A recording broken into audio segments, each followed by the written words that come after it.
The vast expanse of space glittered with stars, but for the Valon, a fragile alien race, these stars had turned cold. The Valon homeworld, Silithra, once a beacon of peace and scientific exploration, was reduced to a memory.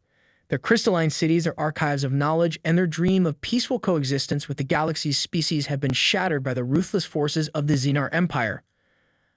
On board the Twilight Haven the last ship of their kind, Captain Ruthless surveyed the remains of his people with a heavy heart. The Valon were weak by most galactic standards. They had no armies, no weapons, only their intellect and delicate energy bodies sustained by a crystalline exoskeleton.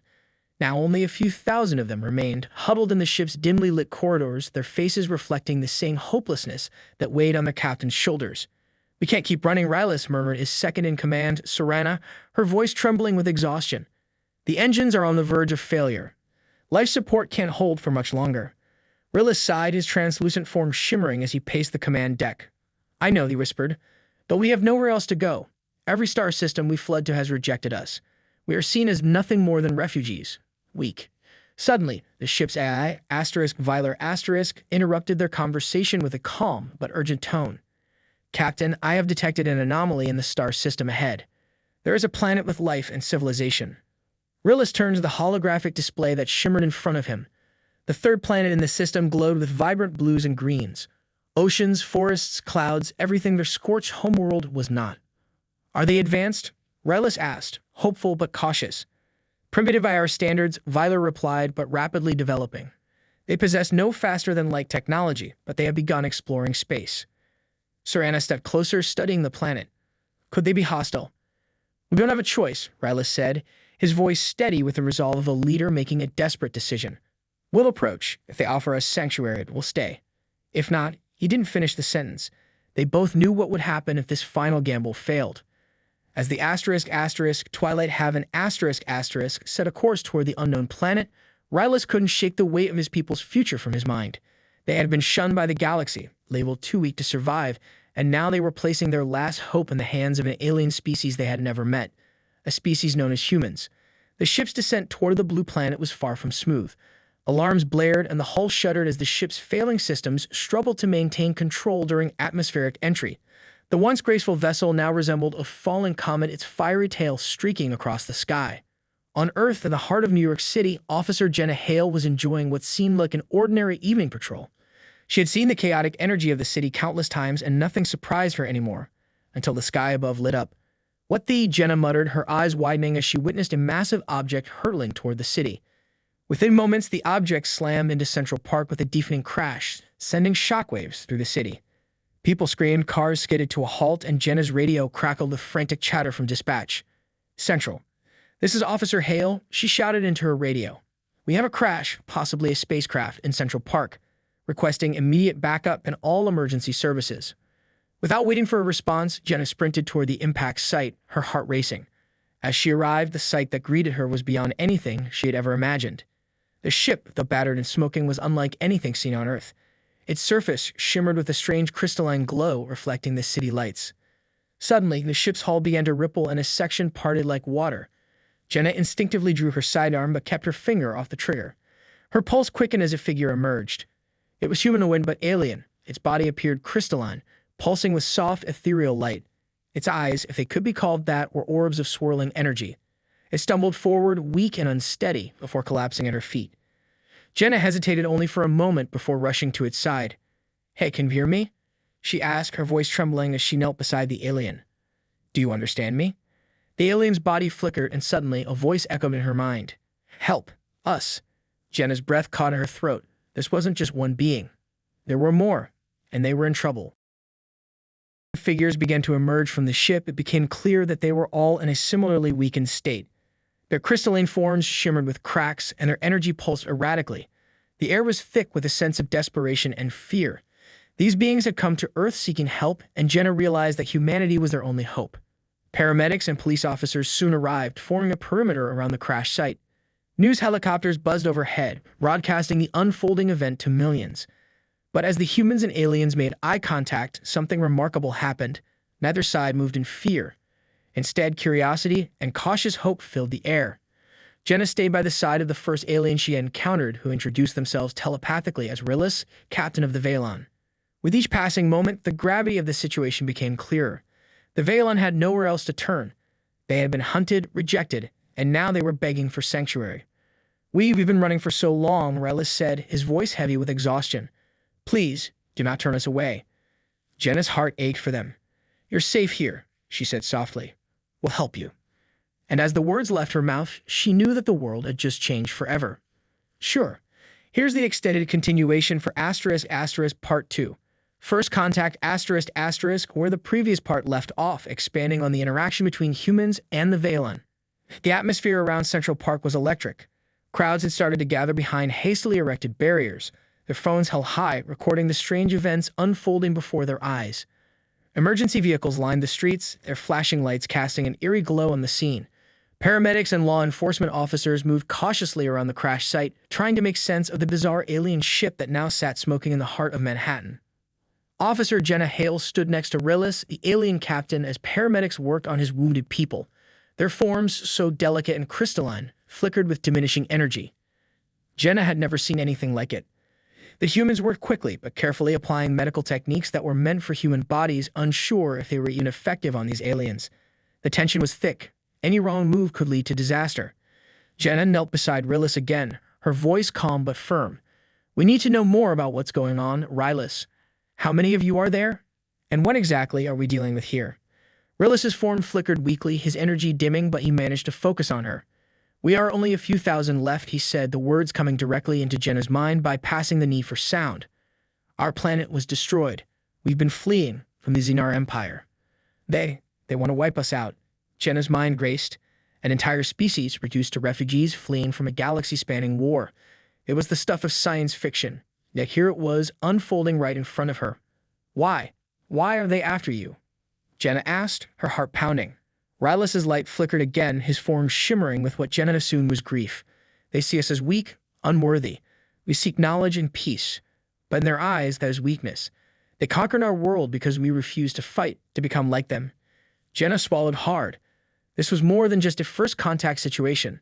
This was a matter of survival. These beings were fleeing a genocide, and now they were asking humanity for help. Behind them, Serana, Rillis's second-in-command, approached slowly, her crystalline body trembling from exhaustion. Captain, we must act quickly, she said telepathically, her voice filled with urgency. Xenar will find us soon. We cannot stay exposed like this. Jenna's pulse quickened. If these Xenar were as ruthless as Rillis made them out to be, then Earth was in grave danger just by harboring the Valon. What do you need from us? She asked, looking between Rillis and Serana. Sanctuary, Rillis replied simply. And time. Time to heal, to recover. But we will not impose. If your people cannot help us, we will leave. Jenna glanced back at the growing crowd of curious onlookers. This wasn't just a decision for her to make. This was far bigger than anything she had ever encountered. She needed to get word to her superiors, quickly. All right, she said, standing. I'm going to get you some help. Stay here, and I'll make sure no one hurts you. She turned toward her fellow officers and waved over Lieutenant Briggs, the commanding officer on the scene. Briggs was a gruff, no-nonsense veteran, but even he looked shaken by the surreal nature of the situation. Lieutenant, we need to get these beings out of here. They're not dangerous, but they're hurt, and if they're telling the truth, we could be in serious trouble. Briggs frowned, his gaze shifting between the downed ship and the aliens. You're saying they're refugees? That's exactly what I'm saying, Jenna replied, and we need to get them somewhere safe before things get out of hand. Briggs nodded, his eyes narrowing in thought. All right, I'll call it in. But this is way above our pay grade, Hale. We need to get federal involvement here. Quick. Jenna's stomach churned as she watched Briggs relay the information over the radio. Within moments, the National Guard was being mobilized, and soon the federal government would be fully aware of the situation. What they would do with that information was anyone's guess. Back at the crash site, Rellis struggled to his feet, his form shimmering weakly as Serana supported him. Captain, she whispered, her voice trembling. We can't stay here. The Xenar will come. They always find us. Jenna heard the fear in her voice and felt a chill run down her spine. Who are these Xenar exactly? She asked, stepping closer. They are conquerors, Rellis replied. They believe in strength through domination. To them, weakness is a crime, one that must be eradicated. They see us as weak because we refuse to fight, and now they will come for us. Jenna's mind raced. If these Xenar were truly that powerful, then Earth could be facing an invasion. And by offering sanctuary to the Valon, humanity might have just painted a target on its back. We'll protect you, Jenna said, trying to project confidence she didn't quite feel. We're not going to let anyone hurt you." But as the words left her mouth, she wondered just how much protection Earth could really offer. As the night deepened and the air around Central Park grew colder, a dark tension hung in the atmosphere. The National Guard arrived in full force, cordoning off the area and ushering civilians away from the crash site. Meanwhile, scientists and government officials swarmed in, eager to study the alien ship and the beings who had arrived with it. But for Ruthless and his people, time was running out. The energy that sustained their crystalline forms was rapidly depleting, and without access to the special crystals that power their bodies, they would soon perish. Jenna, now fully invested in their plight, pleaded with the officials to provide the Veilon with the resources they needed to survive, but bureaucracy was slow, and the gears of government moved at a crawl. In the shadows of the bustling city, however, other eyes were watching. Unbeknownst to the humans in Veilon, the Xenar had already taken notice of the alien ship's crash landing. A small Xenar scouting vessel, cloaked and undetectable by Earth's technology, hovered high above the planet, silently observing. Inside the ship, Xenar Commander Korvac stared at the screen before him, his cold, reptilian eyes narrowing in disdain. "The Veilon have found refuge on this primitive planet," he hissed. "Pathetic creatures. They flee like insects, but no matter. We will crush them, and anyone who dares to protect them." One of his subordinates, a smaller Xenar with sharp features and cruel eyes, stepped forward. "Shall we destroy them now, Commander?" Korvac shook his head. "Not yet. Let them think they are safe. Let them believe they have found sanctuary. We will bide our time, and when the moment is right, we will strike." The subordinate grinned wickedly. "As you command, my lord." Back on Earth, the situation was growing more complex by the hour. News of the alien arrival had spread like wildfire, and people around the world were glued to their screens, watching live footage from Central Park. The public reaction was mixed. Some were excited by the prospect of making contact with an alien species, while others were fearful of what it might mean for humanity's future. Protests began to form outside the perimeter, with some groups demanding that the aliens be turned away, while others called for compassion and open arms. The government, caught in the middle of a rapidly escalating situation, struggled to maintain order. Jenna found herself at the center of it all, torn between her duty as a law enforcement officer and her growing empathy for the Veilon. She had spent hours talking with Ruthless and Sarana, learning more about their culture, their history, and the horrors they had endured at the hands of the Xenar. These beings were not a threat. They were victims running from a genocidal force bent on their extermination. But not everyone saw it that way. Inside a secure government facility, high-ranking officials debated the best course of action.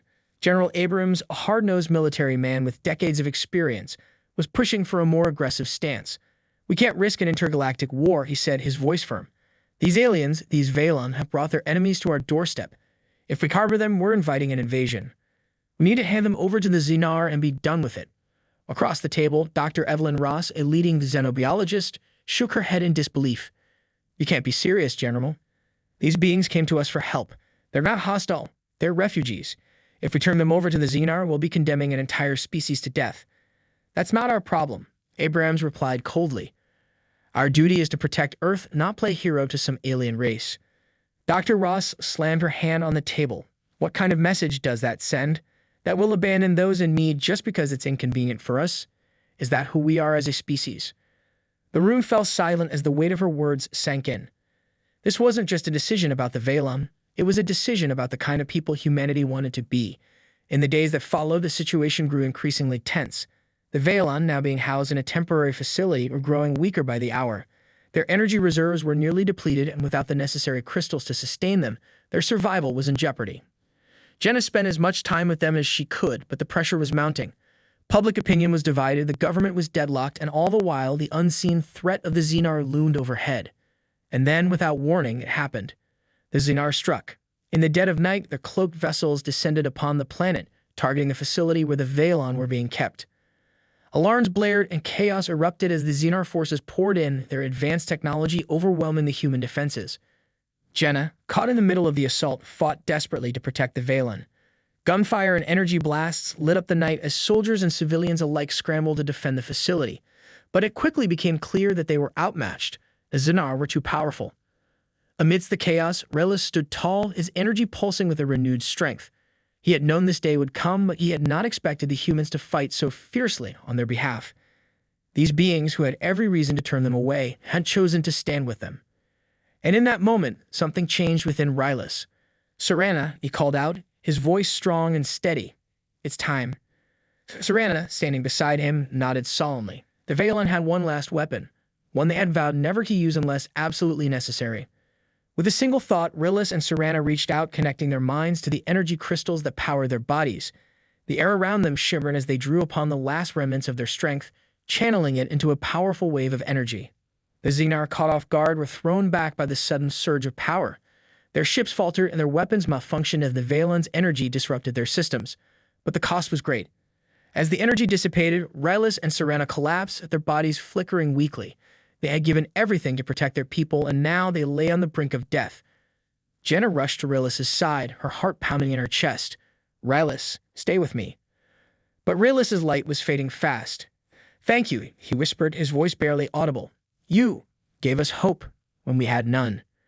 Tears filled Jenna's eyes as she watched the light in Ruthless's form grow dim. "You're not going anywhere," she said, her voice trembling. "We'll get you through this." But even as she spoke the words, she knew that the end was near. And as the sun rose over the city, casting its warm light over the battlefield, humanity stood victorious, but at a great cost. Certainly.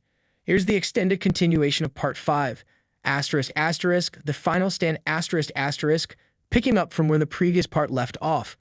This expansion delves deeper into the battle between humans and the Xenar, the complexities of human choices, and the ultimate fate of the light of dawn began to break over the horizon. Central Park was transformed into a chaotic battlefield.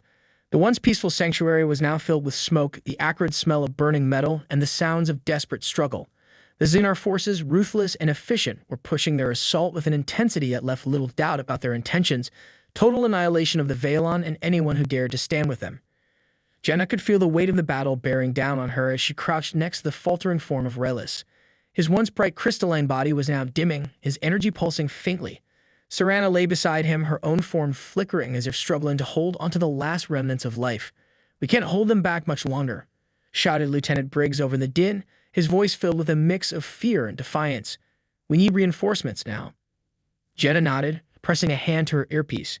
"This is Officer Hale. We need all available units at Central Park immediately. We're under heavy attack from unidentified alien forces. Repeat, we are under attack." Her call was met with static at first, then a crackling response. "Copy that, Officer Hale. Reinforcements are en route, but it'll take time. Hold your position as long as you can." Jenna gritted her teeth. Time was the one thing they didn't have. Around her, the scene was growing more desperate by the second. The National Guard, New York's finest, and even civilian volunteers were all trying to fend off the relentless assault, but the Xenar's superior technology was proving a formidable challenge. Their ships, sleek and dark, darted through the air, unleashing precise energy blasts that cut through human defenses with chilling efficiency. Each explosion sent shockwaves rippling through the park, knocking over trees and sending debris flying. Jenna's heart pounded in her chest. She turned to Ruthless, who was struggling to remain conscious. "Ruthless, we need a plan," she said urgently. "Is there anything else we can do?" Ruthless's dim eyes met hers, and he seemed to gather his fading strength. "There is a chance," he whispered, his voice barely audible above the sounds of battle. "A hidden reserve of energy crystals. We bury them in the core of our ship for emergencies. But the ship, it is compromised." Jenna's eyes widened. "Where? Show me." Ruthless's arm trembled as he pointed weakly toward a section of the ship now half buried in the smoldering wreckage. "Inside, the main chamber, but it is heavily guarded." Jenna took a deep breath. The path was clear, but it wouldn't be easy. She turned to Briggs, who was firing his weapon at a Xenar soldier. "Lieutenant, I need to get inside the ship. There's a cache of energy crystals that might help the Valon. I need cover." Briggs didn't hesitate. "You got it, Hale." He signaled to a group of nearby soldiers. "Cover Officer Hale. Make sure she reaches that ship." With a nod of determination, Jenna sprinted toward the ship, her feet pounding the ground as she weaved through the chaos. Bullets and energy blasts whizzed past her, some striking dangerously close, but she kept moving. Around her, the battle raged on, humans and Xenar locked in fierce combat. As she neared the ship, a Xenar soldier lunged at her, his reptilian eyes glowing with malice. Jenna dodged, drawing her sidearm and firing a round into its side. The creature let out a guttural roar and crumpled to the ground. Jenna didn't stop to see if it was dead. She reached the ship's exterior, finding the entry point Ruthless had indicated. The doorway was partially blocked by debris, but she managed to squeeze through, finding herself in a dimly lit corridor. The walls of the ship shimmered with a strange ethereal light and pressed on, moving through the narrow, labyrinthine passages of the ***Twilight Haven***. She could feel the vibrations of the battle outside, the rumble of explosions, and the shudder of the ship under the impact of Xenar attacks. Her flashlight flickered, casting shadows that danced on the crystalline walls, making the corridors seem alive. Ahead, she spotted a door that appeared different from the others. It was reinforced and had a faint blue glow around its edges. This must be it, she thought, her breath coming in short gasps from the exertion. She reached out, and as her hand touched the panel, a surge of energy coursed through her and the door slid open with a hiss.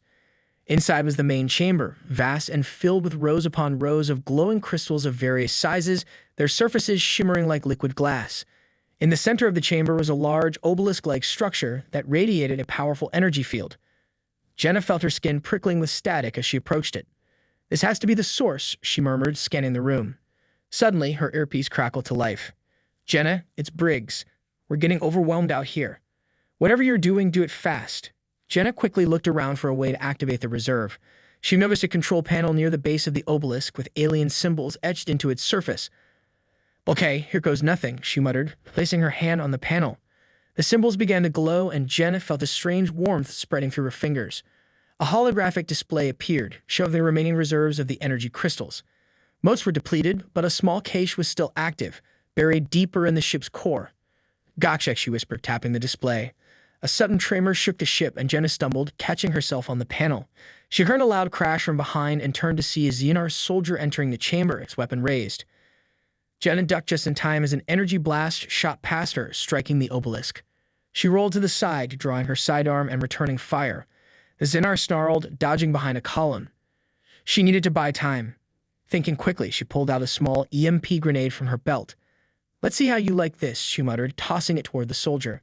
The grenade exploded with a burst of electromagnetic energy, and the Xenar's weapon sparked and short-circuited. Taking advantage of the distraction, Jenna rushed forward, tackling the soldier to the ground.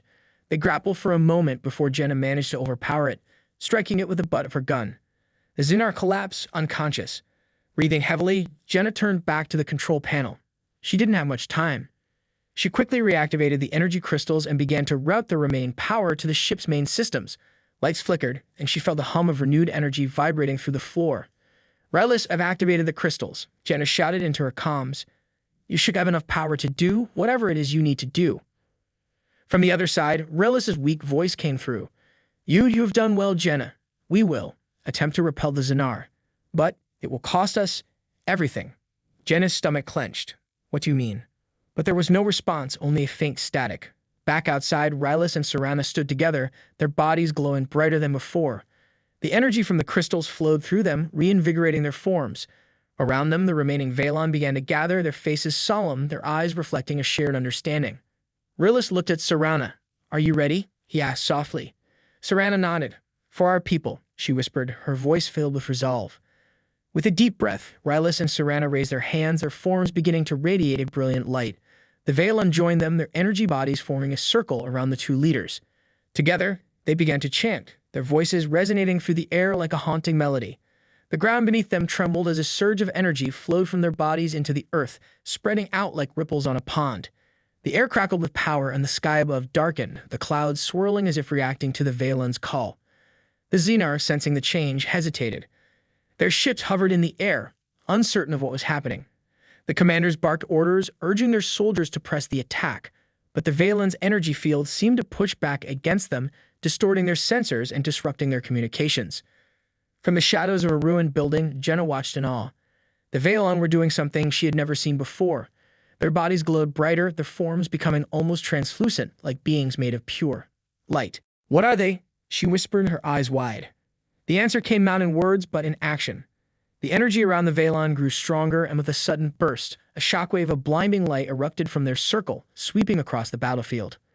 The Xenar ships were caught in the blast, their hulls sparking and cracking under the intense energy. The soldiers on the ground were thrown back, their weapons short-circuiting, their armor shattering.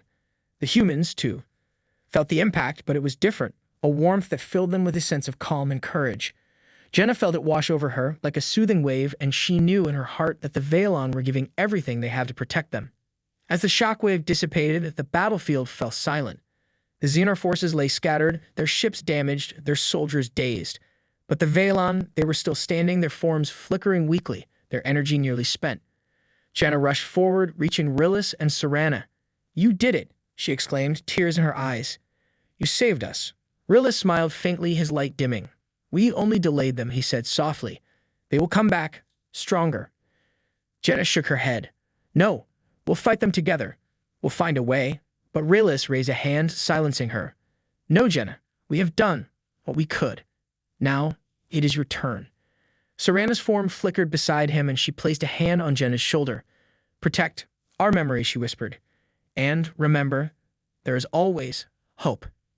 Jenna felt her heart break as the last of their light began to fade.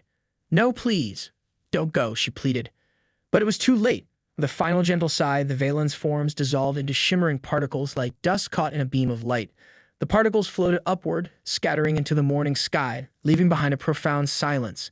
The aftermath of the battle left the world stunned. News of the alien encounter, the attack, and the Valen's sacrifice spread rapidly, reaching every corner of the globe. Humanity was left to grapple with the implications of what had just happened. Jenna found herself thrust into the spotlight as a key witness to the events.